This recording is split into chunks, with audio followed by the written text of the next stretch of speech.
अपनी मस्ती में डोल, तू तो राधे राधे बोल। अपनी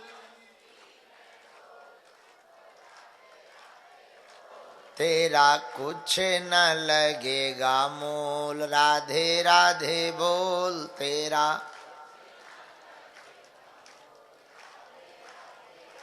जय जय गोविंद गोविंद, जय जय राधे राधे बोल। जय जय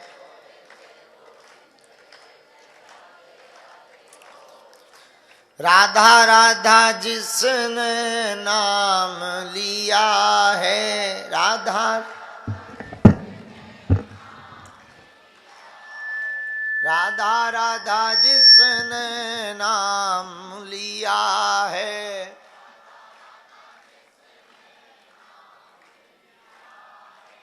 गोविंद ने जीवन बना फिर दिया है। चाहे यहाँ डोल वहाँ डोल, पर राधे राधे बोल। चाहे यहाँ डोल वहाँ डोल, राधे राधे। जय जय गोविंद गोविंद, जय जय राधे राधे बोल। जय जय। हाँ श्यामा जू की प्यारी ये तो राधा रानी है, वृषभान की दुलारी ये तो राधा रानी है, वृषभान की। हाँ जी, मुझसे भी बोल, तू तो राधे राधे बोल। अजी इनसे भी बोल, तू तो। जय जय गोविंद गोविंद, जय जय राधे राधे बोल। जय जय। हाँ गोविंद गोविंद, जय जय राधे राधे बोल। जय जय। श्री वर्षाने बारी की, कुंज बिहारी की, वृंदावन धाम की, श्री बागेश्वर धाम की, खेड़ापति हनुमान की। हर हर। जो नक्षत्र गार्डन बता लो, जब मालिक ही खुद लगो। अब तो ठीक है, ये कल्याण है। अब तो सब हो ही जाना है। अब क्या काम नहीं हो सकता, हर काम हो सकता। जगह मुखिया ही लगा हो। कपिल कहाँ गए? अरे आ रहे ठीक है बहन, बैठो। माताजी पिताजी सो गए? पापा कहाँ? अच्छा हाँ बैठिए, बैठो बैठो। जजमान जी बैठो।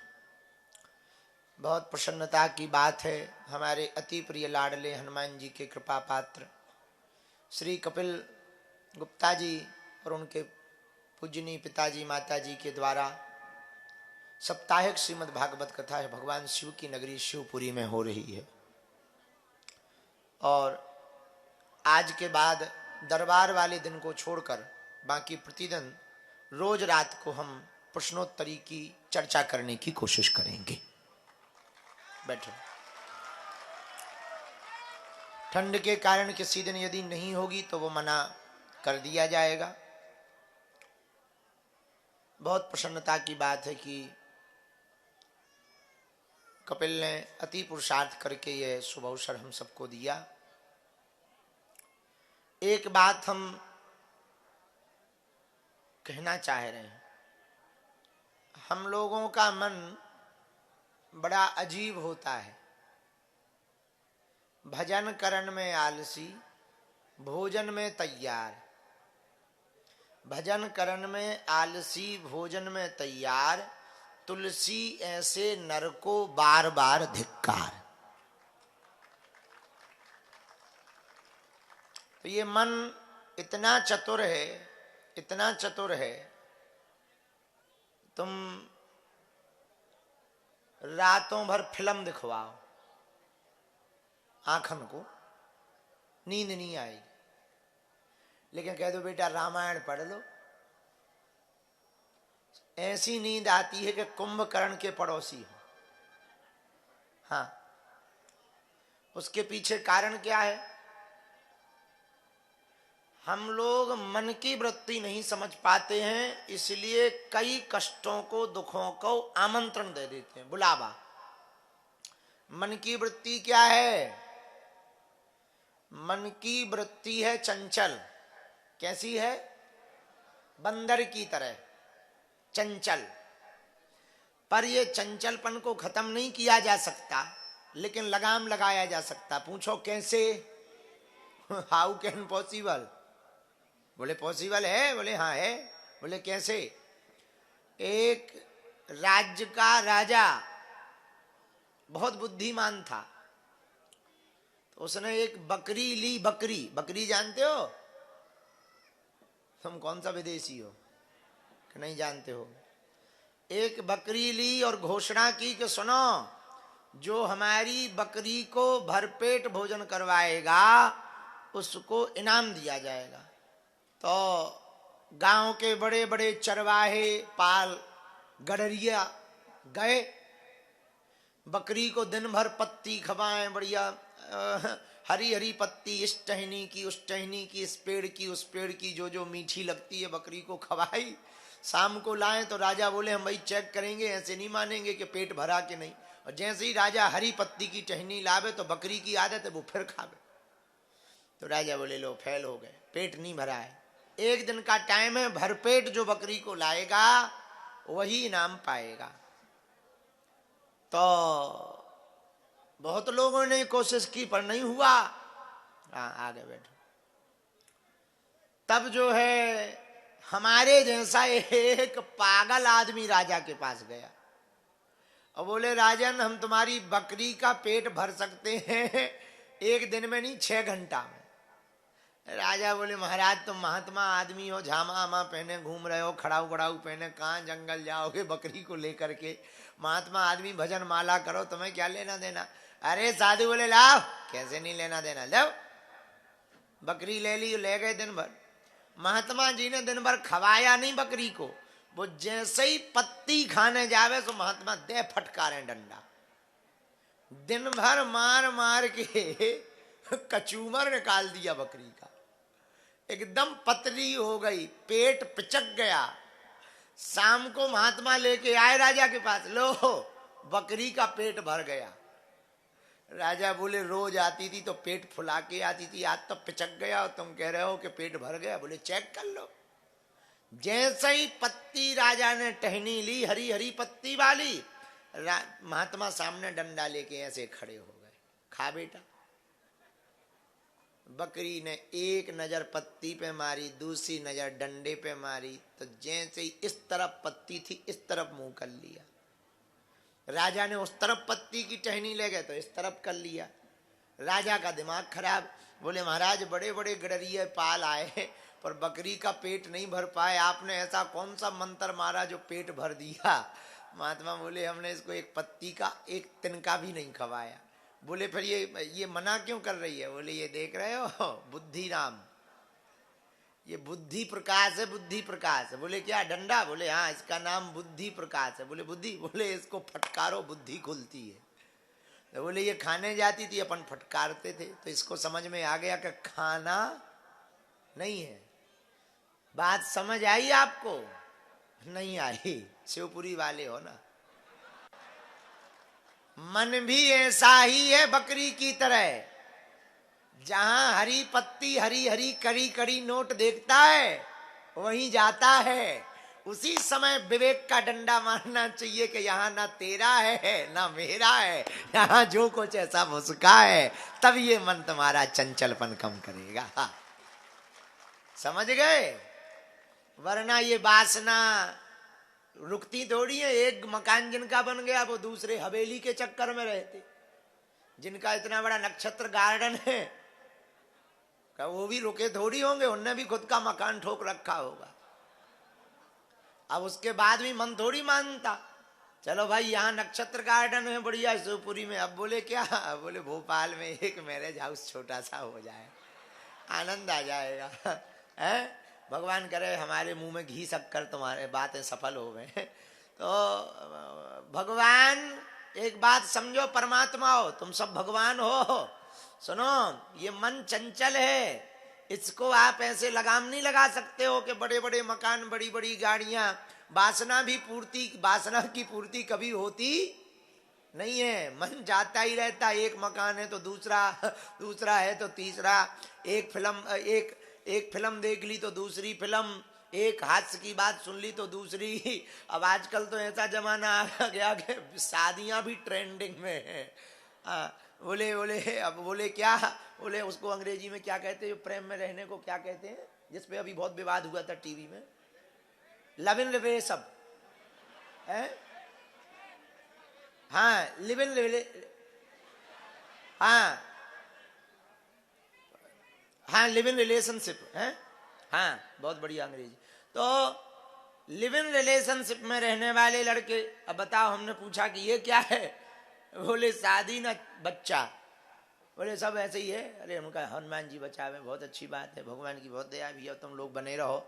अब बताइए, ये मन है, पर ठीक है, भारत में तो कुछ संस्कृति बची है, विदेशों में तो संस्कृति नष्ट ही है। वहाँ तो हम अभी लंदन गए, 2-3 बार लंदन गए, लगभग 10-12 देश गए, तो लोगों ने हमसे पूछा कि आप विदेश क्यों जाते हो। हम कहे इसलिए जाते हैं कि उन निकम्मों को समझाएं। वहाँ पता करना पड़ता है ये कौन से नंबर का पापा है। वहाँ की मम्मियाँ बताती हैं कि ये 4 नंबर का पापा है, 3 पापा से तो डिवोर्स हो चुका। वहाँ का ऐसा कल्चर है, वो आम बात है। हम जब पहली बार गए, हमको बताया, बोले this is my 3rd wife. उसने इंग्लिश में, एक अंग्रेज आया मिलने, बोले हमने सुना यू आर इंडियन सेंट। हम कहा आई एम इंडियन सेंट। तो उसने कहा, हमने पूछा कि ये कौन है, बोले this is my 3rd wife. जिस दिन हम गए उसका वो था विवाह, अंगूठी वाला कार्यक्रम। तो अद्भुत बात, मजेदार बात ये थी कि जो नई शादी कर रहा था उसमें पुरानी वाली पार्टी देने आई थी। आओ, जिसको उसने छोड़ा था। तो हमें बड़ी हंसी आई, हमसे भी कहा कि आप चलो, हम कहीं नहीं, हम दूर से ही आशीर्वाद ठोक रहे, भाई आशीर्वाद है, अब हम साधु महात्मा आदमी हम। तो ये ठीक है, ये तो विनोद की बात है, पर हम बताना चाह रहे कल्चर की बात कि भाई देखो, ये मन है, ये मन ऐसे ही बढ़ता रहता, एक गाड़ी के बाद 2 गाड़ी, 2 गाड़ी के बाद काफिला होना चाहिए, एक मकान के बाद 2 मकान, 2 मकान के बाद हर शहर में मकान होना चाहिए। 99 रुपया हो गए तो 100 हो जाए, 100 हो गए तो 1000 का नोट बन जाए, 1000 जिन पे हो गए वो करोड़ की जिम्मेवारी देख रहे, जिन पे करोड़ आ गए वो 2 करोड़ करने के चक्कर में शेयर मार्केट पकड़ रहे। ये मन की वृत्तियां हैं। मन की वृत्ति को समझ लेना ही ज्ञान है। इसको समझ लिया जाए कि ठीक है, सब बढ़िया है, हो गया, तो यहाँ कहीं कुछ है नहीं, सब चल रहा है, जो चल रहा आनंद है, जो मिले तो मस्त रहो, वरना व्यस्त रहो। तो मन को समझने का उपाय क्या है? मन को समझने का उपाय, एक विदेशी दार्शनिक हुआ, बहुत अच्छा, हमारा बहुत प्रिय है, हम उसको बहुत प्रेम करते हैं, उसको बहुत पढ़ते हैं, बल्कि वो अंग्रेजी में लिखता तो हमें हिंदी रूपांतरित करने में बहुत टाइम लगता, लेकिन हम उसको बहुत पढ़ते हैं। एक विदेश में, यूनान में एक दार्शनिक हुआ, द डायोजनीज। डायोजनीज बहुत परिपक्व दार्शनिक हुआ, बहुत अच्छा महापुरुष, हमारी दृष्टि में तो वो बहुत अच्छा संत है। वो उसने एक बात लिखी है कि सुनो, कागज को कागज ही क्यों कहा जाता, उसने सोचने का तरीका बताया। कागज को कागज ही क्यों कहा जाता, जैसे इसका नाम क्या है, साउंड है, पर इसको साउंड ही क्यों कहा जाता। ऐसे उसने सोचने के तरीके लिखे। तो एक जगह उसने जो बात लिखी वो हम बताना चाह रहे हैं। उसने कहा कि मन चंचल है और मन की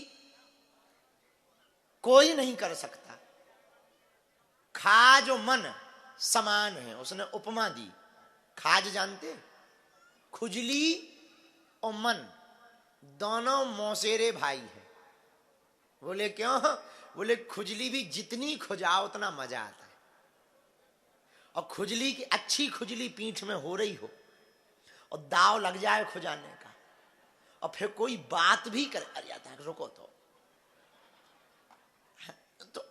थोड़ा रुको थोड़ा, अरे भाई रुको तो। जब खुजाए, अच्छा खुजाने में कब तक खुजली में मजा आता? जब तक खून ना निकल आए। खुजली कब तक खुजाने में मजा आता? जब तक खून ना निकले। और जब खून निकला, अरे यार कहां से खुजा लिया, ऐसे ही संसार के काम हैं, इनको तब तक भोगने में मजा आता जब तक तुमने भोग नहीं लिया। मकान जब तक नहीं है तब तक मकान प्रिय है, गाड़ी जब तक नहीं है तब तक गाड़ी के स्वप्न मीठे लगते हैं, ब्याह जब तक नहीं भया तब तक बढ़िया लगता है, फिर लगता सब बकवास है। समझ गए बात को? बात समझ आई?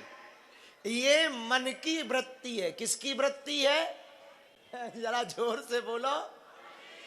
मन की वृत्ति है। इस मन की वृत्ति को जान लेने वाले व्यक्ति को ही ज्ञानी कहा जाता है।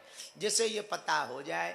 अब हमें हमसे ही देख लो, एक आदमी हमें मिला, बोले फलाने आपको गाली बकते हैं। हमका कौन बड़ी बात है, कोई बड़ी टेंशन वाली बात? बोले क्यों?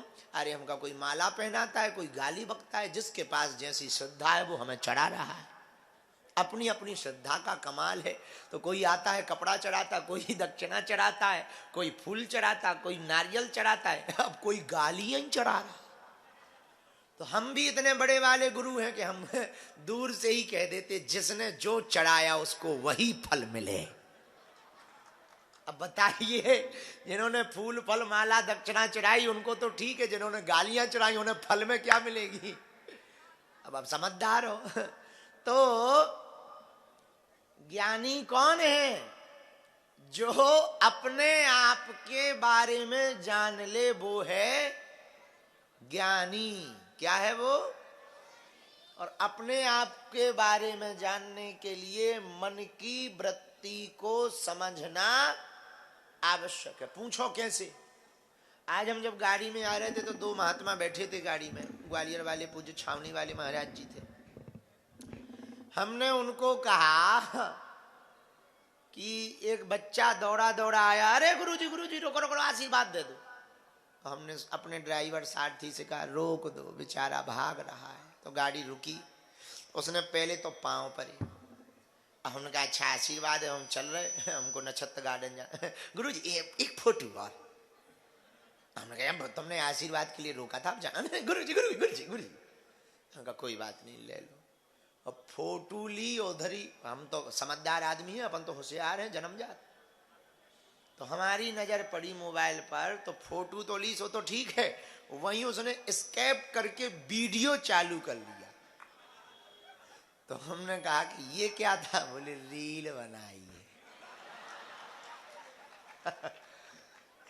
ये मन की वृत्ति है। क्या है? अब बताइए, आशीर्वाद लेने को रोका था, रील बना के छोड़ा। खैर हम समझ गए कि शिवपुरी आ गए हैं, पर इसको मन की वृत्ति कहते हैं। इंदौर नरेश क्या कहते हैं इसको? मन की वृत्ति। ये मन जो है एक टास्क नया दिमाग को देता रहता है। किसको देता है? अरे पढ़े लिखे बच्चे समझो, मन एक टास्क दिमाग को न्यू देता रहता है, नया नया टास्क देता रहता है। जैसे मुंबई जाने का सपना हो और वो पूरा हो जाए तो मन कहेगा मुंबई तो आ गए, मरीन ड्राइव और चलो। मरीन ड्राइव पहुंच गए तो फिर एक न्यू सपना देता है मन। बोले क्या? बोले मरीन ड्राइव तो आ गए, जरा ताज होटल चलो जहां महंगी चाय मिलती है। अब रुपया ना हो जेब में तो बोले कोई नहीं, बाहर से देख लेंगे। तो बाहर से देख के संतुष्ट हो जाते। अब बाहर जब ताज होटल पहुंच गए तो बोले चलो फोटो ले लो, बाहर से ही ले लो ताकि डालेंगे कि I am travelling to Mumbai Taj hotel. तो मन की वृत्ति कैसी है? चंचल। मन माइंड को देता है नया नया टास्क। क्या देता है? बोलो। मन माइंड को देता है नया नया टास्क। पढ़ने लिखने वाले बच्चों सुनो, बस इसको डाइवर्टेड ऐसे करना है, मन को डाइवर्टेड करना है लक्ष्य के लिए। आज हमने सफलता में 5,000 रुपया कमाए तो मन को टास्क देना है कि 10 दिन में 50,000 कमाना है, फिर 50 लाख। ये टास्क मन स्वतः ही देता है, इसको लिए आपको कोई कोशिश करने की आवश्यकता नहीं। पर ये बात आपको भूलनी नहीं है कमाते समय कि प्रभु ने जिंदगी दी थी जीवन हंसी खुशी बिताने के लिए, हम लोगों ने जिंदगी निकाल दी चंद कागज के नोट कमाने के लिए। तो उपाय क्या है, पूछो हमसे, उपाय क्या है? बोलो। वो राजा के सामने जो महात्मा बुद्धि प्रकाश लेके गए थे ना, डंडा, वो उपाय है। तो क्या करें गुरुजी, हम भी किसी से डंडा लगवाएं?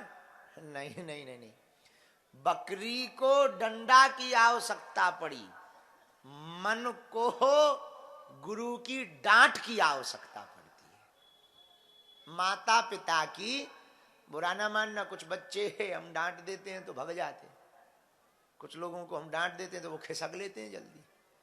सुनो, कुछ लोगों को माता पिता डांट देते हैं, बच्चे घर छोड़ देते हैं। सुनो बच्चों, जिस बाग में माली नहीं होता है वो बाग उजड़ जाता है।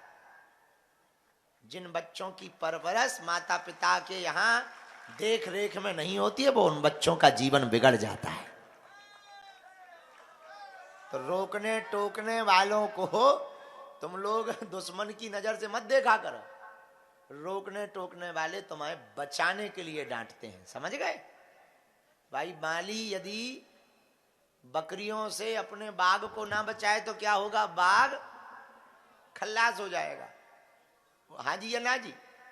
उसी प्रकार माता पिता गुरु अपने बच्चों को ना डांटे तो तुम्हारा जीवन भी क्या हो जाएगा? सीताराम।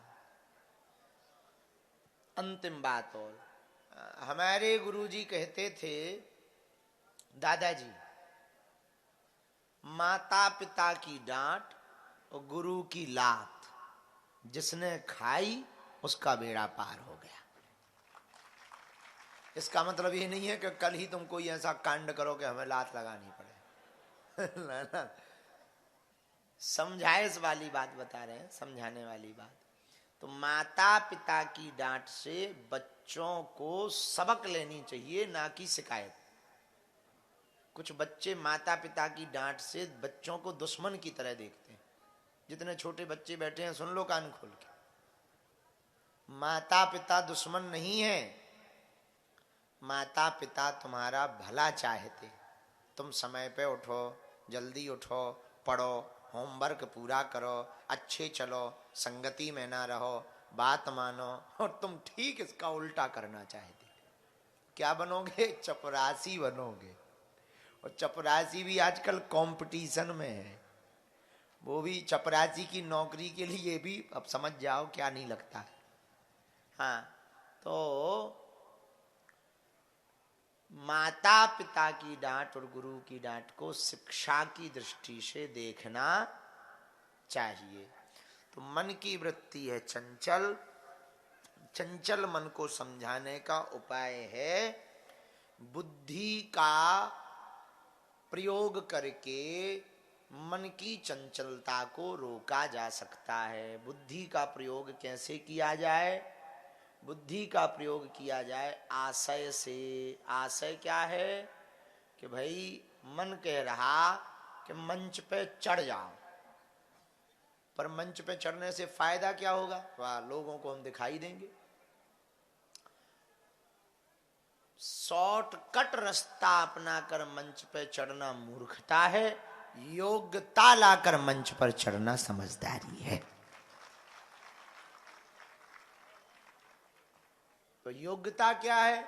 कोई कला सीखो, विद्वान बनो, ज्ञानवान बनो, मोटिवेशनल स्पीकर बनो, संगीतज्ञ बनो, आर्ट कला लाओ, लेखन कला लाओ, बोलने की कला लाओ, नृत्य की कला लाओ, वाद्य यंत्र की कला लाओ, या कोई बेहतरीन बेहतर ऑफिसर बनो, ताकि समाज के लोग आपको मंचों पर बुला करके स्वसम्मानित करें।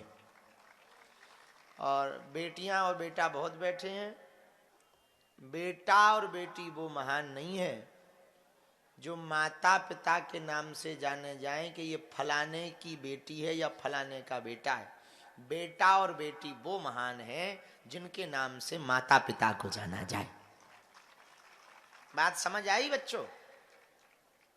स्कूल में इतने नंबर लाओ, इतने टॉप आओ कि आप जब स्टेज पर प्रमाण पत्र लेने जाएं तो वहां बैठे हुए लोग चर्चा करें कि ये अमुक की बिटिया है या बेटा है। या तुम्हारे माता पिता जब गांव में निकले शहर में तो लोग चर्चा करें पान की दुकान पे, अरे स्कूटर पे कौन निकल गया, अरे ये कलेक्टर साहब के पिताजी निकल गए हैं जिन्होंने अभी अभी IAS रैंक में नंबर 1 फर्स्ट डिवीजन पाई। ऐसे बालक बनने वाले ही अपने ऐसी उपलब्धियां पाने वाले बच्चे ही अपने माता पिता के ऋण से उऋण हो सकते हैं।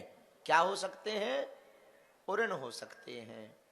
सीताराम महाराज। सीताराम जी। मेरा नाम प्रीति गुप्ता है। महाराज मेरा प्रश्न है, तुलसी की माला बोलते हैं कि सुहागन स्त्रियां ही पहन सकती हैं, सुहागन स्त्रियां नहीं पहन सकती, ऐसा क्या है? तुलसी की माला के सुहागन स्त्रियां नहीं पहन सकती या विधवा स्त्री अकेली पहन सकती हैं? इसका आप बताइए। तुलसी की माला सबको पहनना अनिवार्य है या नहीं? ये जिसने भी कहा कि सुहागन स्त्रियां ही केवल तुलसी की माला पहन सकती, पता नहीं वो किस देश में रहता है। नहीं पहन सकती, सुहागन स्त्रियां नहीं पहन सकती। तुलसी जी स्वयं सुहागन है। सुनो, ऐसा कोई भी वेद शास्त्र में वर्णन नहीं है कि सुहागन स्त्रियां तुलसी जी नहीं पहन सकती। पहन सकती हैं, कोई दोष नहीं है। वैष्णव वही है जिसके कंठ में तुलसी जी की माला है। अब तुलसी जी की माला तो ठाकुर जी को, सुनो बहन जी, बरसाने गई हैं आप कभी? नहीं है? बरसाने गई? कभी द्वारका जी गई? द्वारका जी में रुक्मणी मैया को तुलसी की माला पहनाई जाती। हमारे एक मुंबई में श्री कृष्ण रुक्मणी जी का मंदिर है। रुक्मणी जी को जो है नित्य तुलसी की माला बना करके वहां के पुजारी जी पहनाते हैं। अब बताओ, वो तो परम सुहागन है। यदि ऐसा कुछ होता तो किशोरी जी को थोड़ी पहनाई जाती। ये सब किसी ने कुतर्क कर दिया है, इन बातों में नहीं पड़ना चाहिए। हम तो निवेदन करेंगे आप कल ही धारण करो। हाँ, और जिन जिन को मना किया है उन्हें जरूर पहनाओ, और जिन्होंने मना किया उनके सामने जरूर पहन के जाओ। बाकी हमारा वीडियो कल रात को ही YouTube पे डल जाएगा, सो उन्हें दिखा भी देना। जब लो बागेश्वर वाले बाबा की, चलो सन्यासी बाबा की। महाराज जी, मेरा नाम सुरेंद्र जैन है। गुरुदेव, रोज आपका YouTube पे पूरा चैनल देखता हूं, आपके प्रवचन सुनता हूं। गुरुदेव, एक बार मैंने लगभग 2-3 साल से देखा है कि आप 2-3 साल से टीवी पे आ रहे हैं। आप बोलते भी हैं कि मैं ज्यादा पढ़ा लिखा नहीं हूं। आपने अपने एक मित्र की, अभी मैंने परसों ही सुना था, आपने वो कोई खान साहब आपके मित्र हैं, उनकी भी आपने एक दिन कथा सुनाई थी। महाराज जी, इतना जानना चाहता हूं कि जब आप पढ़े लिखे नहीं हैं, पर महाराज आपने पढ़े लिखों को फेल कर दिया। आपकी 27 साल की उम्र में आपने 67 साल वालों को फेल कर दिया। महाराज जी, इसके पीछे ऐसी क्या कृपा बरसी आप पे कि आपने हमारे शिवपुरी में आके इस शिवपुरी की नगरी को भी आपने धन्य कर दिया। कपिल को महाराज जी कोरोना हुआ, मुझे भी कोरोना हुआ था महाराज जी, मैं भी 9 दिन में कोरोना से बाहर आया, पर कपिल पर और कपिल के परिवार पर आपकी ऐसी कृपा हुई, सन्यासी बाबा की ऐसी कृपा हुई कि आप शिवपुरी पधारे और इस शिवपुरी की धरती आपकी चरण रज से पावन हुई। पर महाराज जी, आपकी 2 बात जो मुझे मन को भाती हैं, एक तो आप जब हंसते हैं और कभी कभी खिलखिला के, वो मुझे बहुत अच्छा लगता है। और ऐसा क्या कारण है महाराज जी कि आपने 27 साल की उम्र में 67 साल वालों को भी फेल कर दिया? इसके बारे में मुझे महाराज जी थोड़ा सा बताएं। आज ही पोल खुलवाओगे। विनोद कर रहे। पहले तो आपको साधुवाद, आप निरंतर सुन रहे हैं और हर बात को सुन रहे हैं, ये बड़ी प्रसन्नता की बात, हम बहुत प्रसन्न। दूसरी बात, हाँ ये बात सही है कि हम उतने पढ़े लिखे नहीं हैं, पर जितने पढ़े लिखे हैं उतने पढ़े लिखे ही काफी हैं। ज्यादा पढ़े लिखे होना भी बेकार है, वो किसी काम का नहीं बचता है। दूसरी बात, आपने पूछा कि ऐसा क्या है, ये तो हमें भी पता नहीं है कि है क्या। इतना पता है हम हनुमान जी के हैं, हनुमान जी हमारे हैं, हम माध्यम हैं, हनुमान जी हमसे ये कार्य करवा रहे हैं, हम साधन हैं, हनुमान जी साध्य हैं, हम इंस्ट्रूमेंट हैं, बजा हनुमान जी रहे हैं, हम कठपुतली हैं, नचा हनुमान जी रहे हैं, हम छाया हैं, हम माया हैं, वो मायापति हैं। हमको लगता है इस भारत भूमि में निश्चित रूप से जो उन्होंने दिया वो कम नहीं है, जो नहीं पाया उसका कोई गम नहीं है, जो पाते वो सिर्फ शायद एक ख्वाब रहता, पर जो उनकी कृपा से उनको पाया ये लाजवाब है। तो हम आपको कहें हमारे पास ऐसा कुछ भी नहीं, ना तो हमें खुद नहीं समझ आता कि है क्या। ये तो बात हम भी कई बार अपने आप से पूछते हैं कि ये आदमी पागल क्यों, और हम ये कहने लगते बड़े उल्लू हैं, मन ही मन में बहुत उल्लू हैं, बेफिजूली में आ जाते हमारे पास। बल्कि ये बात भी सही है कि हम ये भी कहते कि आओ तो वेलकम, ना आओ तो भीड़ कम। पर ये बात है कि हमारे पास क्या है क्या नहीं, ये पूरी दुनिया शायद बाद में शोध करेगी। हम आज घोषणा पूर्वक कहते हैं हमारे पास केवल और केवल हनुमान जी की कृपा है, वो कुछ भी नहीं, बस। और सीताराम साधु जी, और हमें लगता है उसके बाद फिर कुछ पाने की आवश्यकता नहीं है। बोलो बागेश्वर धाम सरकार की। साधु जी, साधु जी, महाराज जी के चरणों में मेरा सादर नमन। महाराज जी, मेरा प्रश्न है, भक्ति एक आधिकारिक होनी चाहिए, यानी एक निष्ठावान होनी चाहिए, एक ही इष्ट को समर्पित होनी चाहिए भक्ति और आराधना, या अन्य इष्टों को भी समर्पित, मतलब जो भक्ति का मार्ग है वो हम एक निष्ठता से पा सकते हैं क्या? ऐसा क्या नाम है, कहाँ से? मेरा नाम सौरभ भार्गव है, मैं शिवपुरी से ही, शिवपुरी का ही रहने वाला हूं। शिवपुरी के हो। सुनो भैया, एक ही साधे सब सधे, सब साधे सब जाएं। एक को साधोगे तो सबको साध लोगे, सबको साधोगे तो एक ही हाथ में नहीं आएगा। अब 20 किलो मेढक तोलना हो तो क्या होगा? छोटे छोटे मेढक रखोगे, 4 उचट जाएंगे, 50 ग्राम 100 ग्राम हर बार कम पड़ेगा।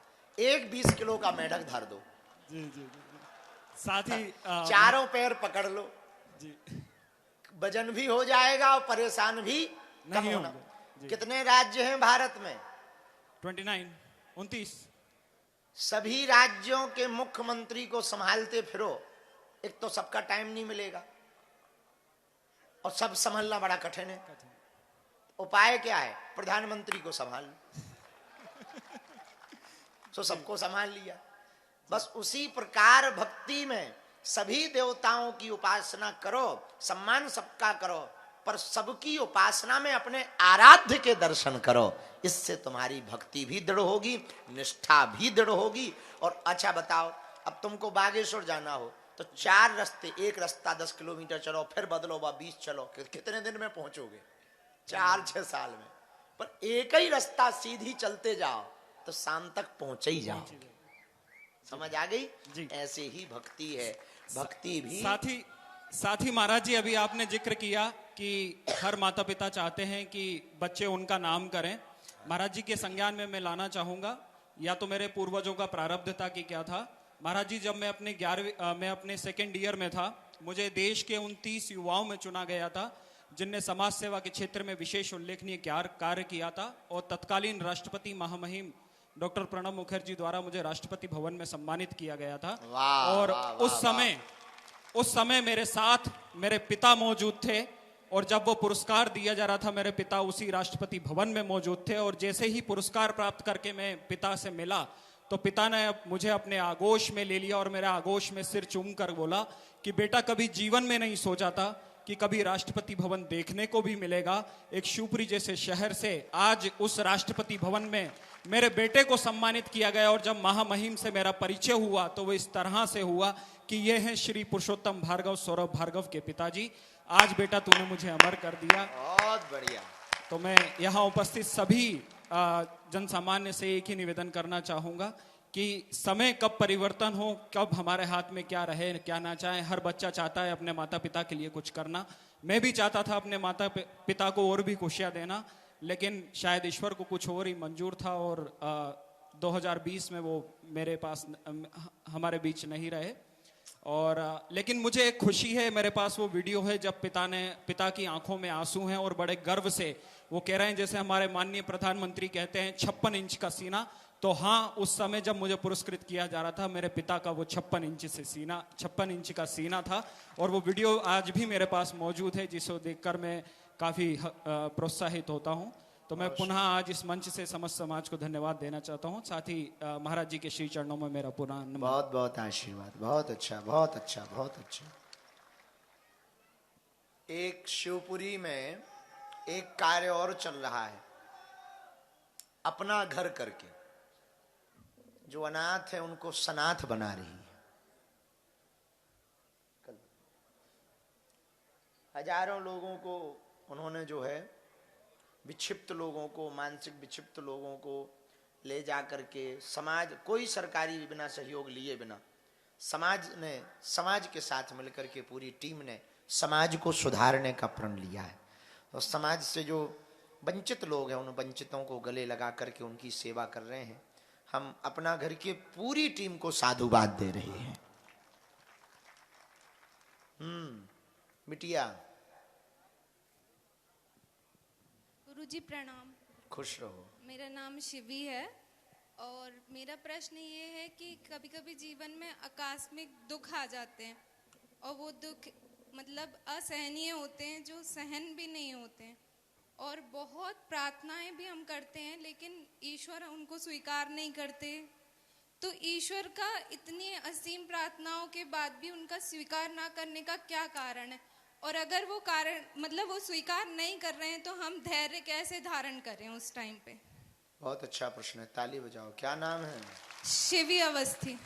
कहाँ से हो? शिवपुरी से। सुनो बिटिया, बहुत बड़ी गहरी बात है, तार्किक बात है, पर हमारे एक महापुरुष ने अच्छी बात कही। जो हो रहा है वो होना है। आपके रोने से उस होने पर कोई प्रभाव नहीं पड़ना है। तो किसी ने कहा कि फिर प्रार्थना हम क्यों करें? जो हो रहा है जब वो होना ही है तो प्रार्थना हम क्यों करें? पूरी दुनिया के जितने देश हैं वो इसलिए तनाव में हैं क्योंकि उनके पास प्रार्थना नहीं है, उनके पास भगवान का भरोसा नहीं है। और भारत इसलिए तनाव मुक्त है क्योंकि भारत के पास कुछ भी बिगड़ जाए तो ये तो है कि बालाजी है।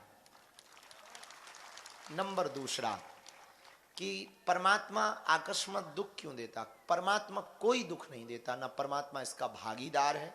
काहू न को सुख दुख कर दाता, निज कृत कर्म सुपाय विधाता। कोई किसी को दुख सुख नहीं देता है, सब अपने अपने कर्मों के कारण दुख पाते हैं और अपने कर्मों के कारण ही सुख पाते हैं। परमात्मा भागीदार नहीं है।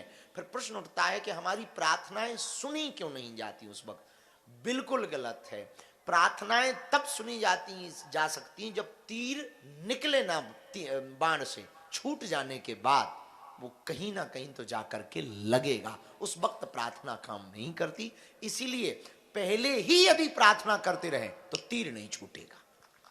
गुरुजी, क्या इन कर्मों की गति को काटा जा सकता है? कम किया जा सकता, काटा नहीं जा सकता। पर यदि भगवत भजन, भगवत कृपा, किसी सिद्ध महापुरुष की छत्र छाया में हम रहेंगे या हो गए हैं तो मान लो 3 सीढ़ियों से गिरना है तो गिरेंगे तो, पर 1 सीढ़ी से में ही आपका जो है कर्म कट जाएगा। तो कर्म काटा नहीं जा सकता पर कम किया जा सकता है किसी सिद्ध महापुरुष की छत्र छाया से। इसीलिए भारतीय संतों की महिमा पूरे विश्व में है। और पूरे विश्व में संतों की महिमा इसलिए कि कोई ना कोई बुद्ध पुरुष, महापुरुष, सिद्ध पुरुष होते हैं, वो अपना आशीर्वाद दे करके पीड़ा को कम कर देते हैं, अपने आशीर्वाद से कर्म की गति को कम कर देते हैं। तो कर्म काटा नहीं जा सकता, पर कर्म कम किया जा सकता है। बाबा साथ हैं, ये एहसास है हमेशा, और आप अपना आशीर्वाद दें बस। धन्यवाद। सदैव खुश रहो। बहुत अच्छा प्रश्न है। जुग जुग जियो। राम राम महाराज जी। राम राम बिटिया, क्या नाम है आपका? भूमिका सिंघल। बोलो। मेरा ये प्रश्न है कि लोग आपको देखने के लिए तरसते हैं, मेरे को भी कुछ ऐसा बनवाने का आशीर्वाद दे दीजिए कि मेरे को लोग देखने के लिए तरसे।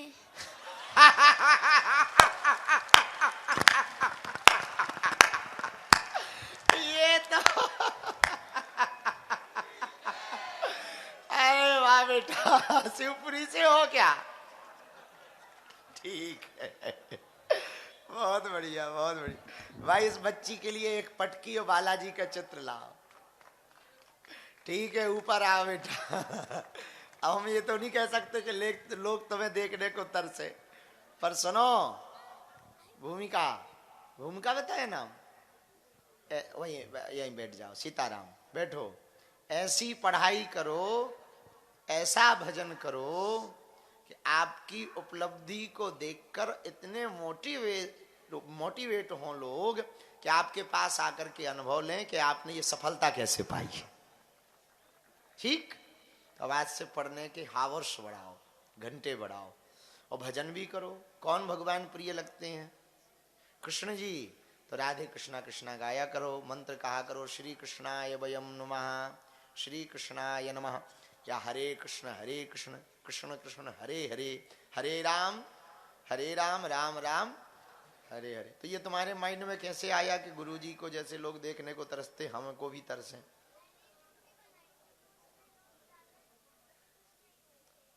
आप मूवी बनाती?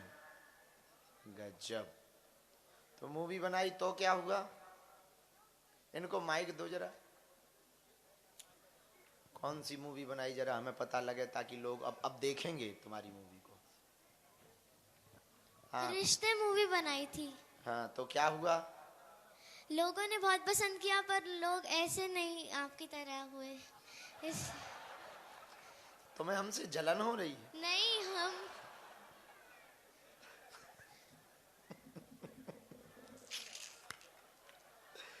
सुनो, तुम इतने में ही डिमोटिवेट तो नहीं हो गए? नहीं, बिल्कुल एक नहीं। मूवी में ही। नहीं। थॉमस एडिसन का नाम सुना? क्या बनाया उसने, क्या आविष्कार? बल्ब। हाँ, कितने बार में बल्ब बना? नहीं पता। सुनो, 10,000 बार उसने प्रयोग किया, 9,999 बार वो विफल हुआ, 10वीं हजार बार वो सफल हुआ। थॉमस एडिसन से पूछो कि भैया ये बता, 9,999 बार तुम विफल हुए हो, तो इतना मोटिवेशनल कैसे पाया कि फिर भी बनाया? तो उसने कहा कि मैंने 9,999 प्रयोग ऐसे पाए जिनसे बल्ब नहीं बन सकता, और 10,000 में वो प्रयोग पाया जिससे बल्ब बन सकता। अब समझ आई? तो एक मूवी के चलने से यदि तुमको सफलता ना मिले, तो ऐसी इतनी मूवी बनाओ जब तक सफलता ना मिल जाए। जय श्री राम। जय श्री राम। अब देखो, हमने आशीर्वाद दे दिया बढ़िया वाला, फिर भी तुम्हारे लिए हमने पटकी मंगाई है, वो देते हैं। माइक उनको सौंप दो। पर सुनो, अब हमसे जलना नहीं बेटा, बैठो। चढ़ते बन जाएगा छुटकी। अरे वाह, गजब, एक गजब। हाँ वाह, चढ़ जाओ अब ऊपर, और चढ़ो।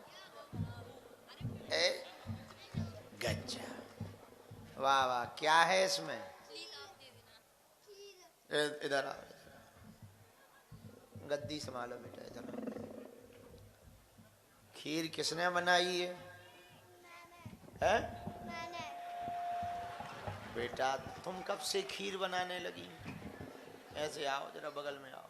तुम कब से खीर बनाने लगी? जब से मेरे पापा है तो नहीं बनाया था। तो तुम खीर बनाने लगी? क्या क्या मिलाया इसमें? पनीर बनाया था इसमें से।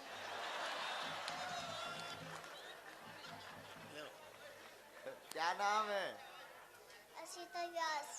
असीता, सुनो असीता, 4 दोस्त रात भर जागते रहे, दूसरे दिन एग्जाम नहीं दे पाए, तो स्कूल टीचर के पास गए कि हम लोगों के यहाँ पर गाड़ी पंचर हो गई थी इसलिए नहीं हम आ पाए, सॉरी, दूसरे दिन हमको पेपर करने दिया जाए। तो टीचर भी हमारे जैसा होशियार था, उसने कहा कि एक क्वेश्चन का जवाब दे दो तो हम तुमको पेपर देने देंगे। चारों को एक एक पेपर दिया और पूछा कि ये बताओ, अलग अलग रूम में चारों को बैठा दिया कि ये बताओ कौन सा टायर पंचर हुआ था।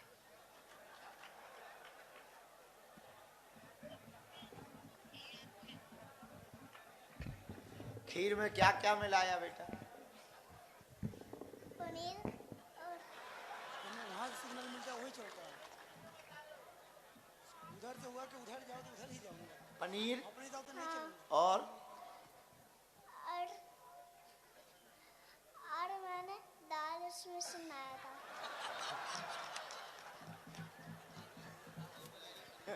बड़ी गजब की खीर बनी, ऐसी तो भारत में बनी नहीं होगी कहीं, हैं? ऐसी खीर बेटा पृथ्वी पे बनी कभी? नहीं। हाँ, नहीं बनी नहीं सकती वो तो, ये रेसिपी तो आपके ही पास है। हाँ। बेटा ये रेसिपी कैसे सीखी तुमने कि पनीर और दाल डाल के खीर बनाए? वैसे ही। हाँ, अपन को तो, आपको तो बचपन से ही पता है। बचपन से पता ही है। हैं? बचपन तो पता है मुझे तो। बचपन से पता है ना? हाँ। अब बेटा उम्र कितनी हो गई? 5 साल।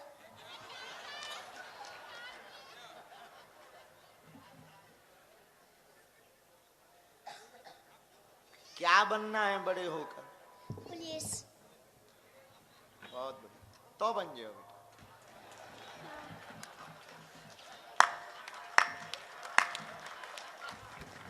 तो ठीक है, फिर पनीर की और दाल की खीर बन सकती है। भाई पुलिस वाले खड़े, बुरा ना मान जाना, बुरा ना मान जाना, ये तो हम यूपी की बात बताए। चलो बहुत अच्छा है। हाँ है? चलो प्रश्न लो भाई। महाराज जी चरण स्पर्श। खुश रहो। मैं आपको अपना प्रश्न से पहले 2 बात भावना आ रही थी वो बता रहा हूँ। बोलो। कि आपका कोटि कोटि आभार है जो आपने हमारी सुरक्षा के लिए और हमारे भविष्य की सुरक्षा के लिए बागेश्वर धाम से ओरछा तक और अब दिल्ली से लेके वृंदावन तक जो पद यात्रा नंगे पैर ठंड में हम सबकी सुरक्षा के लिए हमें जगाने के लिए करी, उसके लिए हम पूरी शुपरी वाले आपके चरणों में नमन और आपका आभार व्यक्त करते हैं। क्योंकि संत बहुत होते हैं पर खुद के अलावा जो समाज को सुधारने के लिए और हमारी चिंता करे वो आप हमारे लिए प्रेरणा के लिए हैं। क्योंकि सीधे इतनी बड़ी देश की यात्रा करके आप शिवपुरी पधारे हैं तो शायद शिवपुरी का ये सौभाग्य और परम सौभाग्य है।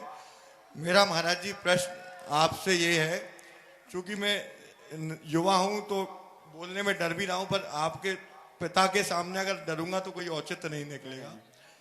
कि महाराज जी मंगलवार, गुरुवार, शनिवार 3 ऐसे बार पड़ते हैं हफ्ते में, उस दिन ये कहा जाता है कि कटिंग नहीं करानी, शेविंग नहीं करानी, तो ये किस हद तक हम लोगों को मानना चाहिए नहीं मानना चाहिए?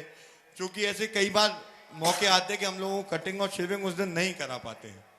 महाराज जी क्षमा चाहता हूँ, मेरा नाम आकाश शर्मा है, मैं शिवपुरी का निवासी। अरे वाह, बहुत सुंदर, एक बार इनके लिए ताली बजाओ। अच्छा प्रश्न है, इस पर कई लोगों ने कुतर्क भी किया है, बहुत लोगों ने तर्क भी दिया है, सबकी अपने अपने विचार, अपनी अपनी मति है। यदि आप आध्यात्मिक तौर से जीवन जीते हैं तो मंगलवार हनुमान जी का है, शनिवार शनिदेव और हनुमान जी का है, गुरुवार गुरु का है।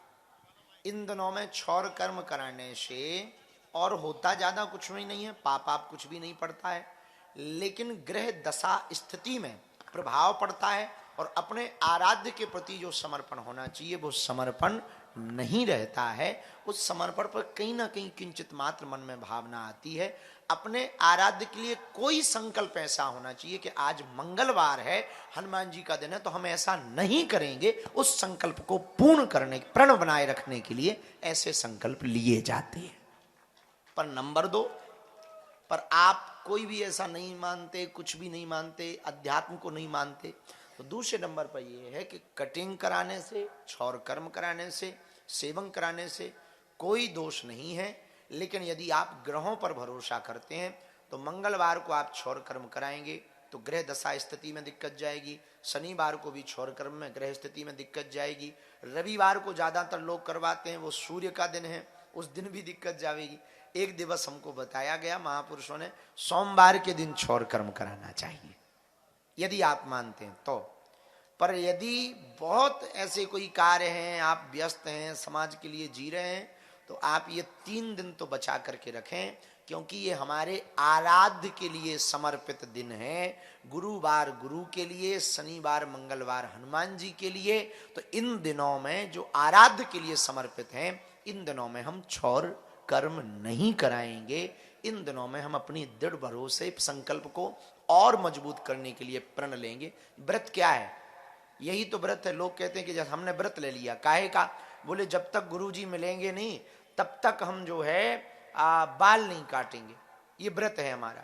जब तक हमारे घर पे मंगल काज नहीं होगा तब तक हम फल नहीं खाएंगे, ये व्रत है। अन्न नहीं खाएंगे, ये व्रत है। उसी प्रकार जब तक हनुमान जी की कृपा नहीं हो जाएगी तब तक हम मंगलवार शनिवार को बाल नहीं कटवाएंगे, ये व्रत है। तो ये व्रत में आता है, संकल्प में आता है। संकल्प को पूर्ण करने के लिए ऐसे व्रत लिए जाते हैं। तो इन 3 दिनों में अपने संकल्प को पूर्ण करने का ये व्रत है। तो आप यदि संकल्प लिए हैं तो बिल्कुल नहीं, और कोई संकल्प नहीं है, ठलुआ राम हो तो कटवा लो, नो प्रॉब्लम। जय श्री राम महाराज जी, मेरा नाम भूमिका पारेशर है। मेरा आपसे ये प्रश्न है कि कुछ लोग बोलते हैं कि आपको कर्म के हिसाब से फल मिलता है, कुछ बोलते हैं भाग्य के हिसाब से मिलता है। तो असल में भाग्य और कर्म का आपस में क्या संबंध है? कितना, किसके हिसाब से क्या सच्चाई है? कर्म ट्रैक्टर है, भाग कल्टीवेटर। जैसा जहां जहां ट्रैक्टर जाएगा कल्टीवेटर वैसे ही जोतता जाएगा। तो कर्म है इंजन, भाग्य है डब्बा। जैसा कर्म करोगे वैसा भाग्य बनेगा। आज पौधा लगाने का कर्म करोगे तो फल मिलने का भाग्य बन जाएगा। महाराज जी, उस बच्चे की तरह मुझे भी आशीर्वाद दे दीजिए कि मैं भी मंच पर फेमस हूँ। सबको फेमस ही होना है। खुश रहो बहना, जुग जुग जी, फेमस हो। हम तो कहते इनसे ऊंचा मंच प्राप्त हो आपको। खुश रहो। साधु जी सीताराम। सीताराम। साधु जी राहुल राम जी व्यास मेरा नाम है, आपके चरणों में कोटि कोटि प्रणाम साधु जी। खुश रहो। साधु जी अभी अभी जो आप यात्रा समाप्त कर कर आए हैं, सबसे पहले तो कोटि कोटि वंदन अभिनंदन आपका। जो करोड़ों सनातनियों ने वो दिखाया कि आपका जो सपना है और हम सबका जो सपना है हिंदू राष्ट्र बनने का, हम बहुत तेजी से उसकी तरफ बढ़ रहे हैं और हम सब आपके साथ हैं। और आज आप एक न एक दिन आपके सपने को जरूर साकार करेंगे। बहुत धन्यवाद। अब एक छोटा सा प्रश्न था साधु जी, कई बार हम किसी लक्ष्य की प्राप्ति के लिए अपना सब कुछ झोंक देते हैं, अपना तन मन, अपनी इच्छा शक्ति और पूरी मेहनत से उसके पीछे जाते हैं, फिर भी कभी कभी हमें सफलता नहीं मिलती। तो उस समय हम उस असफलता से कैसे लड़ें या उस असफलता को कैसे स्वीकार करें और कैसे दृढ़ शक्ति को और मजबूत करें कि हम उस दिशा में फिर आगे बढ़ते जाएं? असफलता परिणाम नहीं है, असफलता शिक्षा का परिणाम है। हम असफल हुए। हमको एक कवि बहुत अच्छे लगते हैं, शर्मा जी हैं, मैं नाम उनका पूरा नहीं आ रहा।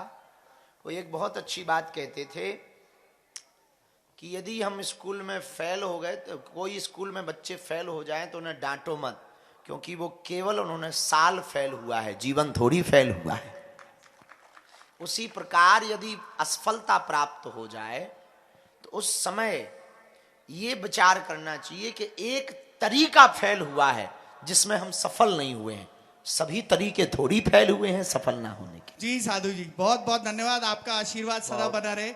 बहुत बहुत धन्यवाद साधु। खुश रहो, सदैव खुश रहो, पूरा परिवार खुश रहे। आपका प्यार आशीर्वाद हमेशा मिलता है साधु जी, बहुत प्रसन्नता होती है, आपका चेहरा देखते खिलखिलाता हुआ पूरा दिन बन जाता है, पूरा हफ्ता खुशी रहती है चेहरे पे। बहुत बहुत धन्यवाद, आपने शिवपुरी को अपने चरणों से यहाँ पर सुसज्जित किया, धन्यवाद। बहुत साधुवाद।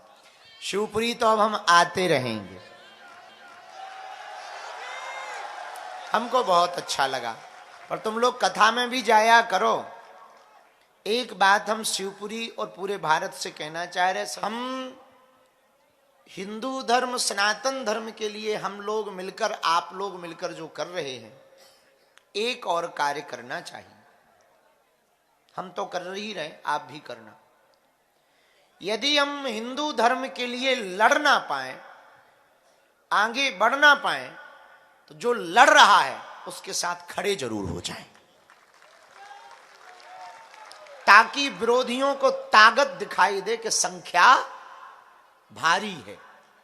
अभी एक बालक बहुत जूझ रहा है, दक्ष चौधरी बहुत लड़ रहा, गौ माता के लिए, हिंदुत्व के लिए, ब्रज क्षेत्र को मांस मदिरा मुक्त बनाने के लिए। उसके साथ में पूरी टीम, और एक बालक बहुत अच्छा बोलता है, अभिषेक ठाकुर, तो हमको पदयात्रा में भी मिले। ये बच्चे अभी इतना पुरुषार्थ कर रहे हैं, युवान बच्चे हैं, जोश भी है इनमें। हाँ, थोड़ा थोड़ा कभी कभी होश भी खो बैठते हैं, पर बहुत अच्छा कर रहे हैं।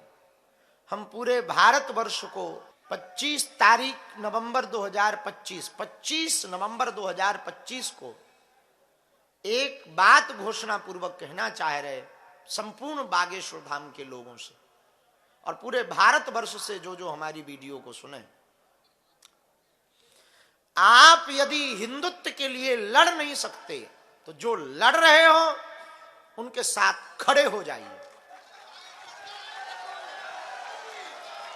आप विजयी हैं, खड़े नहीं हो सकते तो आप घर बैठ करके उनकी आवाज को जन जन तक पहुंचाइए, ताकि उस व्यक्ति को आत्मविश्वास मिल सके, उसको बल मिल सके। एक बात हम पूरे हिंदू समाज और सनातनियों को प्रणाम करके कहें कि यदि आप लोग साथ ना खड़े हो तो हम हिंदुत्व का 1% कोई काम नहीं कर सकते। ये बात सही है कि हम आपकी आने वाली पीढ़ी की चिंता के लिए लड़ रहे हैं, लेकिन एकमात्र धीरेन्द्र कृष्ण शास्त्री के चिंता करने से हिंदू समाज नहीं बचेगा। हर व्यक्ति को धीरेन्द्र कृष्ण शास्त्री बनना पड़ेगा। आप अपने बच्चों को यदि सुरक्षित देश देना चाहते, सुरक्षित संपत्ति देना चाहते, अपने आने वाली बेटियों को यदि तुम लव जिहाद में नहीं पड़वाना चाहते, एकमात्र उपाय है मरने के पहले हिंदू राष्ट्र बना करके चाहिए। तभी आपकी आने वाली पीढ़ी सुरक्षित हो सकती, वरना वो दिन दूर नहीं है जो जो बातें हमने बोली वो पूरी होती दिखाई पड़ेगी। बाद में मत कहना कि इस भारत में इतने संत हुए, इतने भविष्यवक्ता हुए, कोई ना कह पाया। ये बात सही है कि भारत मुर्दों का देश है। यहां जिंदा में पूजा नहीं होती है, मरने के बाद मुर्दों की पूजा होती है। यहां मरने के बाद फोटो पर 60 रुपया की माला चढ़ाई जाती, मरने के बाद तिथियों पर भंडारे करवाए जाते, गीत संगीत रखे जाते, जिंदा में धक्का दिया जाता। हम प्रार्थना हिंदू समाज से करेंगे कि जो लड़ रहे हैं उनके साथ खड़े हों। खड़े नहीं हो सकते उनका सपोर्ट करें, सपोर्ट भी नहीं कर सकते उनके लिए प्रार्थना करें। हम अपनी बात नहीं कह रहे, क्योंकि हमारे जैसे बहुत लोग, कोई गाय के लिए लड़ रहा, कोई समाज के लिए लड़ रहा, कोई बेटियों के लिए लड़ रहा, कोई सनातन के लिए लड़ रहा, कोई मंदिरों के लिए लड़ रहा, तो कोई ग्रंथों के लिए लड़ रहा, तो कोई संतों के लिए लड़ाई लड़ रहा है। उन सब के लिए प्रार्थना करिए ताकि ऐसे लोग पृथ्वी पर बार बार आते रहें और भारत का सपना पूरा हो सके, हिंदू राष्ट्र का सपना पूरा हो सके। राम राम गुरुजी। राम राम। राधे श्याम। राधे श्याम। मैं 2 दिन से आपके दरबार में आ रही हूँ तुलसी दल लेके, लेकिन मैं चढ़ा नहीं पाई। ठीक। मैं दरोगा सुनील की पत्नी हूँ। जय हो, जय हिंद। कहाँ है सुनील जी? वो आई नहीं, आपसे मिलके चले गए। ड्यूटी नहीं लगी उनकी? उनकी ड्यूटी नहीं लगी? लगी है ना उनकी, कथा पंडाल आए बाहर हैं वो। अच्छा बाहर। हाँ, लेकिन मैं नहीं आ पाई, इसलिए मैं अभी आ पाई हूँ। तो मेरा जो तुलसी दल जो आपके पधारो बहना, आ जाओ।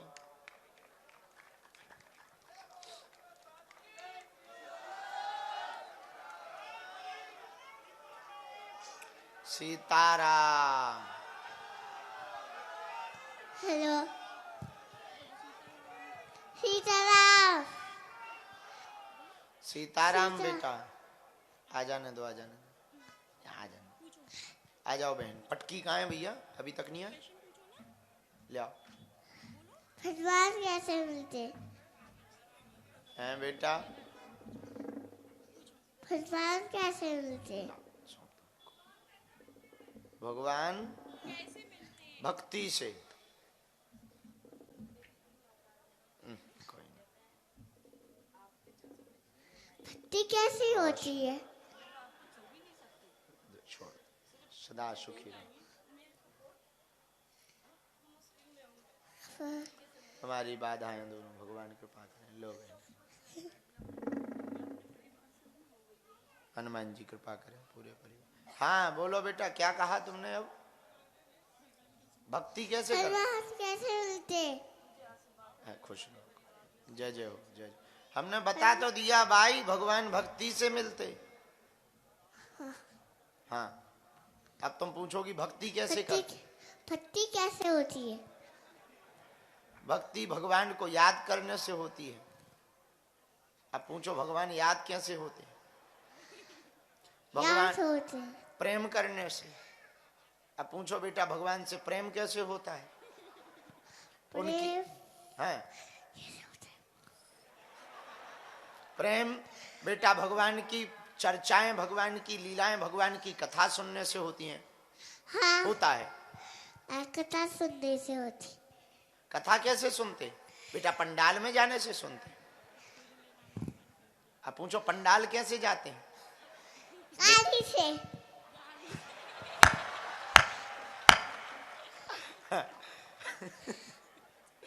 क्या बात है, खुश रहो, ठीक हो? उत्तर मिल गए?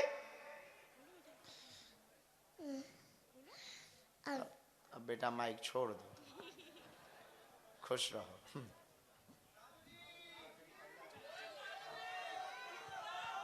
राधे राधे गुरुजी। राधे राधे बेटा। मैं मेरा नाम माही शर्मा है। माही शर्मा। हाँ बोलो बेटा। मेरा प्रश्न ये है कि हम अपने से बड़े को पापा मम्मी कह के बुलाते हैं, तो भगवान सबसे बड़े हैं तो उनको नाम लेके क्यों बुलाते हैं? क्योंकि भगवान का नाम ही कल्याणकारी होता है। जिनका नाम कल्याणकारी हो, जिनके नाम लेने से उद्धार होता हो, उनका नाम ही लेना चाहिए। ठीक है, खुश रहो। आपके चरणों में मेरा कोटि कोटि प्रणाम। साधु जी सीताराम। सीताराम।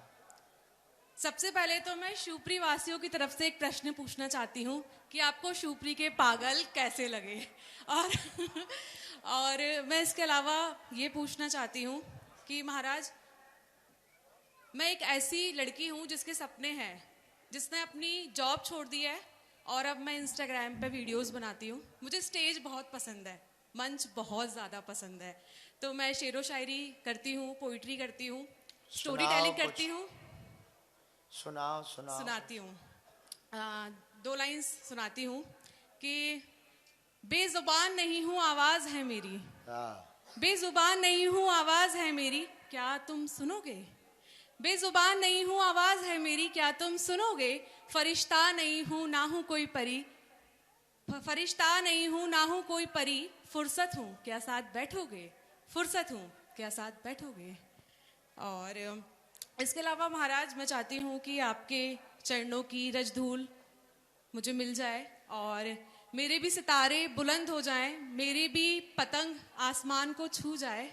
और क्योंकि पतंग को काटने के लिए बहुत लोग आते हैं, बहुत मोरल डाउन हो जाता है। चूंकि महाराज मैंने अपनी जॉब छोड़ी है, मैं वकील हूँ पेशे से, मैं इंटर्न हूँ हरीश साल्वे जिन्होंने सलमान खान के केस लड़े हैं, सलमान खुर्शीद की इंटर्न हूँ मैं, अमरचंद जैसी एक बहुत बड़ी फर्म है वहाँ पे भी मैंने जॉब करी है। तो लोग मुझसे आके बोल देते हैं कि यार आपने 1.5-2 लाख की जॉब छोड़ दिया, अब आप वीडियोस बना रहे हो। तो महाराज बहुत मोरल डाउन होता है उस टाइम। माँ बाप की एक अकेली लड़की हूँ मैं, तो मैं चाहती हूँ कि मेरे सारे सपने पूरे हों। और जैसे भूमिका ने कहा था कि वो आप जैसी फेमस होना चाहती है, मैं भी होना चाहती हूँ कि पूरी शिवप्री का भी नाम हो, पूरे देश का नाम करूँ। और मेरा एक प्रश्न ये है महाराज, अभी एक नई चीज आई है बॉडी शेमिंग। लोग कोई कैसा दिखता है उसका मजाक बनाते हैं, जैसे कोई मोटा है, काला है, या किसी को कोई ऐसी नेचुरल बीमारी है कि कोई अंधा है या सुन नहीं पाता। तो ये चीज बहुत ज्यादा हो रही है, इस पर मैं चाहती हूँ कि आप अपने विचार रखें कि ये चीज नहीं करनी चाहिए। इससे इंसान का बहुत ज्यादा मोरल डाउन होता है, कॉन्फिडेंस कम होता है। जी महाराज। सुनो बहन, किसी के कहने से मोरल डाउन हो जाए इसका ये अर्थ है कि आपकी खुद की तैयारी बड़ी कमजोर है। जी। नंबर 2, दशरथ माझी का नाम सुना आपने? जय। दशरथ माझी को जानते हो? आपने सुना नहीं, इसलिए आपका मोरल डाउन होता है। महाराज जी कुछ टाइम के लिए ही होता है, फिर तो बूस्टअप हो जाता है, सिर्फ 2 मिनट के लिए। वो भी नहीं होगा। सुनो बहन, बिहार के थे ना, बिहार के दशरथ माझी थे। गर्भवती पत्नी को पानी लाता देखकर लंबी दूरी से पहाड़ चढ़ते हुए उनका अंदर का आत्मविश्वास, मोटिवेशनल जागा। उन्होंने छेनी हथौड़ा उठा करके पूरे पहाड़ को काट करके रास्ता बना दिया। गांव के 50 बूढ़े बूढ़े लोग आए कि पगला हो, कहीं पहाड़ कट सकता है? इतना बड़ा है, तुम्हारे जैसे कई जीवन लग जाएंगे, पहाड़ तब कट पाएगा। कोई सरकार आएगी, वो काटेगी, सड़क बनाएगी, चिंता मत करो। वो रुका नहीं, बहका नहीं, मुड़ा नहीं, झुका नहीं, उसने आराम विश्राम नहीं, सिर्फ परिश्रम चुना। परिणाम ये निकला कि आज उसके नाम से उस पहाड़ को जाना जाता है और पूरे वर्ल्ड में उसकी कहानियों को पढ़ा जाता है। और उसकी कहानियों को पढ़ करके आत्मविश्वास कमजोर वाले लोग अपने विश्वास को जगाते हैं। Thank you. एक नाम और बहन है, अब्राहम लिंकन का नाम सुना? जी। अमेरिका का राष्ट्रपति। हाँ। अनेक बार चुनाव में हारा और एक दिन वो जीता और देश का राष्ट्रपति बना। हम आपसे यही कहना चाहेंगे, मोरल डाउन करने वाले जितने ज्यादा होंगे, लक्ष्य उतने जल्दी और उतने अच्छे तरीके से मिलेगा। मोरल डाउन करने वालों से यही सीखना चाहिए कि जो हम पर हंस रहे हो, कल के दिन वो ताली बजाने पर मजबूर हो जाए। शिवपुरी के पागलो,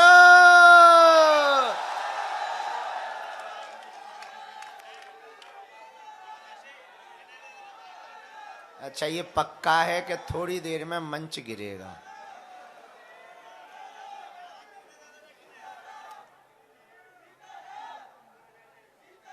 कुछ लोग कम हो जाओ, नहीं तो पुलिस प्रशासन आ रहा है। कुछ लोग कम हो जाओ। चलो माइक दो जी। हाँ। साधु महाराज के चरणों में कोटि कोटि नमन। जय हो भैया, कहाँ हो अपनों ते मुखड़ा तो दिखा। महाराज जय। हाँ दादाजी, हाँ अंकल। टोपा लगा लो, अब दिख गए हमें। बोलो बोलो भगवान परमात्मा बोलो। महाराज जी मेरा एक ही प्रश्न है कि आपके यहाँ जो वीआईपी कल्चर है वो आम जनता के लिए कब खत्म होगा? कौन से, कहाँ, धाम पर? नहीं, कथा श्रवण में। हमको आज पता लग गया, हम कल उसकी घोषणा करने वाले हैं। मेरी माताजी 2 दिन से परेशान हो रही थी, पीछे आपके दर्शन तक नहीं हो पाए उनको, और जो लोग आपके बिल्कुल करीब जाके टिकट ले लेके जा रहे हैं सब आपके पास में बैठते हैं। मेरी माताजी के दर्शन न होने से मैं बहुत बहुत दुखी हुआ महाराज। कोई बात नहीं, सुनो जी महाराज। हमको जानकारी पूरी लगी है जी महाराज। उसमें कपिल की भूल नहीं है, उसने अपने अतिथियों के लिए वो पास बांटे जी महाराज। उसका मिसयूज कई लोगों ने करके अपने अपने लोगों को पास कॉपी पेस्ट करके दे दिए जी महाराज। हमने आज ही अंदर मीटिंग ली है कि 1 डी आयोजक को छोड़कर बाकी डी पहले आओ पहले पाओ के आधार पर रखनी चाहिए। यही तमन्ना है कि जो पहले आए वो आपके करीब आए। हमने आपके पहले जी महाराज, आपके पहले आने के पहले यही सबसे पहले मीटिंग ली है, इसी के लिए ली है।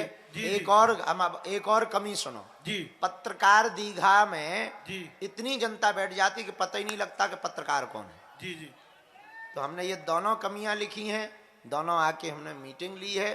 इसमें कपिल की भूल नहीं है, वो तो सीधा साधा बच्चा है और कोई वीआईपी नहीं है। हाँ, आयोजक मंडल के लिए इनके जो रिश्तेदार हैं हमने कह दिया कि 1 डी अपने रिश्तेदारों को रखो, बाकी पहले आओ पहले पाओ। बहुत बहुत कोटि कोटि धन्यवाद महाराज। साधु जी सीताराम। सीताराम। मेरा परिचय है बागेश्वर धाम का पागल। वाह। वैसे मेरा नाम है राजा दीक्षित। कहाँ से हो भगवान? शिवपुरी से हूँ महाराज जी। अखंड ब्राह्मण सेवा समिति युवा उपाध्यक्ष भी हूँ शिवपुरी का। बहुत सुंदर महाराज जी। अभी आपकी यात्रा में मैं 1 दिन के लिए सम्मिलित भी हुआ था, हिंदू राष्ट्रीय यात्रा में। हालांकि मैं इतना बिजी रहता हूँ सुबह 8 बजे से रात के 11 बजे तक कि समय नहीं मिल पाता, फिर भी मैं अपने 4 दोस्तों को लेकर आपकी यात्रा में पहुंचा था। बहुत कृपा। 12 किलोमीटर पैदल हम लोग आपके यात्रा में चले थे। महाराज जी मेरे केवल 3 प्रश्न हैं जी। पहला प्रश्न मेरा यह है कि हम सुबह सूर्य भगवान को जल देते हैं, तो जल का जो पानी गिरता है वो तुलसी में दे सकते हैं क्या? यदि किसी वृक्ष पर देंगे तो वो जल का जो जल चढ़ाएंगे वो चरणों में किसी के नहीं, पैरों में किसी के नहीं आएगा। तो बहुत उत्तम विचार है। वैसे पुराने जमाने में तुलसी घड़ा बाहर हुआ करता था और तुलसी घर पर ही जल दे करके सूर्य भगवान को अर्घ दिया जाता था। महाराज जी आपकी कृपा से अभी 6 महीने से मैं लगातार सूर्य भगवान को अर्घ देता हूँ सुबह, और अपने इष्ट भगवान को भी मैं प्रणाम करता हूँ। तो एक छोटा सा क्वेश्चन और है कि मैं कौन से मंत्र के साथ भगवान सूर्य नारायण को जल चढ़ाऊं? अभी मैं जो मंत्र बोलता हूँ वो मैं आपको बता रहा हूँ। आदि तस्य नमस्कारम हे कुर्वन्ति दिने दिने आयु प्रज्ञा बलम वीर्यम तेजस्वी चा जायन्ते। हे सूर्यदेव भगवान नारायण भगवान, मुझे आपकी तरह तेजवान प्रकाशमान आयुष्मान बनाए।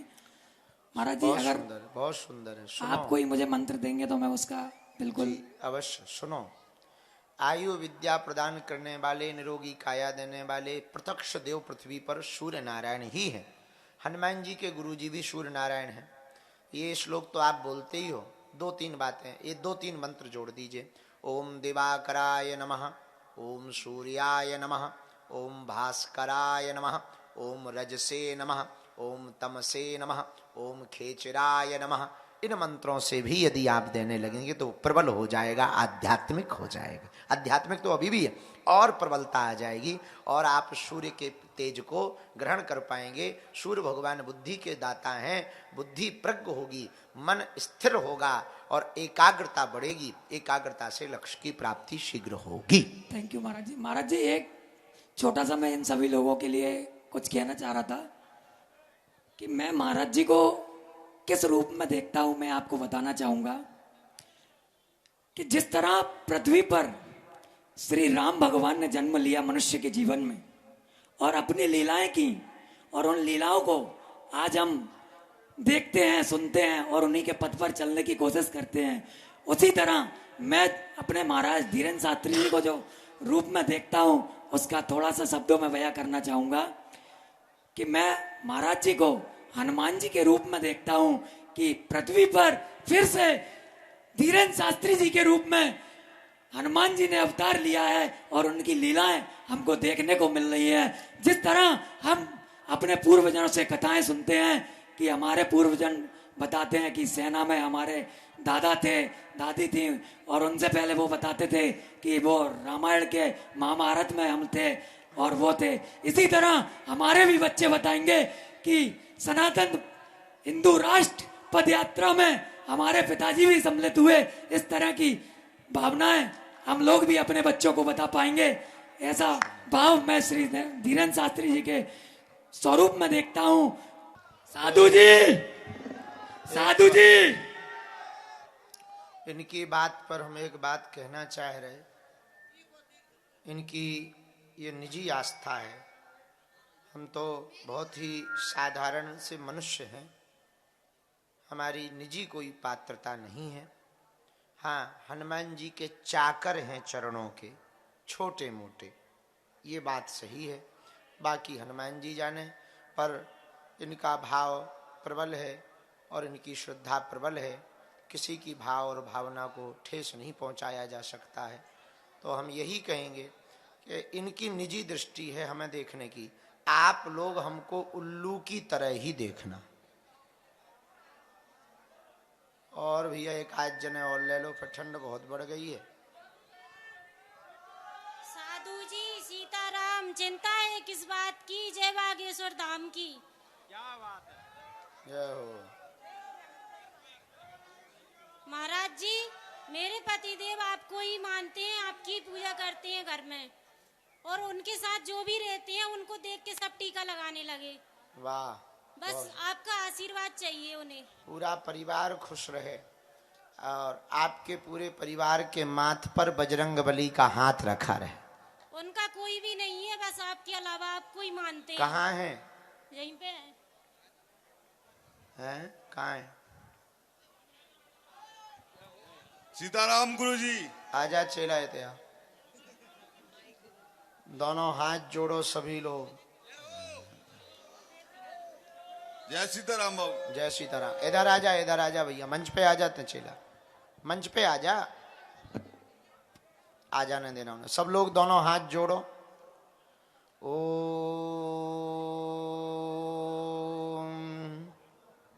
बागेश्वराय नमः। ओम हम हनुमते नमः। ओम सन्यासी देवाय नमः। मनीमन बालाजी को, दादा गुरुजी को प्रणाम करो। आप सबकी अर्जी स्वीकार हो जावे। आप सब पर बालाजी की कृपा हो जावे, सन्यासी बाबा की कृपा हो जावे, अलाय बलाय दूर हो जावे। आप सबको खूब खूब आशीर्वाद है। बालाजी महाराज के कृपा पात्र बागेश्वर धाम पीठाधीश्वर परम पूज्य धीरेन्द्र कृष्ण शास्त्री जी महाराज का पावन संकल्प। मध्य प्रदेश में छतरपुर के ग्राम गढ़ा में बनेगा विश्व स्तरीय कैंसर अस्पताल एवं रिसर्च सेंटर, जिसकी आधारशिला देश के यशस्वी प्रधानमंत्री नरेंद्र मोदी जी के कर कमलों से रखी जा चुकी है।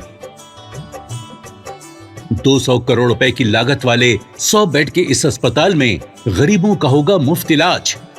ये बहुत बड़ा अवसर है, बहुत बड़ा काम है। संकल्प बड़ा हो, संतों के आशीर्वाद हो, प्रभु की कृपा हो, तो समय सीमा में सब पूर्ण होता है। हमारे प्रियजनों, बागेश्वर धाम पूरे भारत के लोगों, अभी तक अस्पतालों में मंदिर थे, अब मंदिर में अस्पताल होगा। कैंसर हॉस्पिटल निर्माण हेतु सहयोग देकर पुण्य के भागी बने।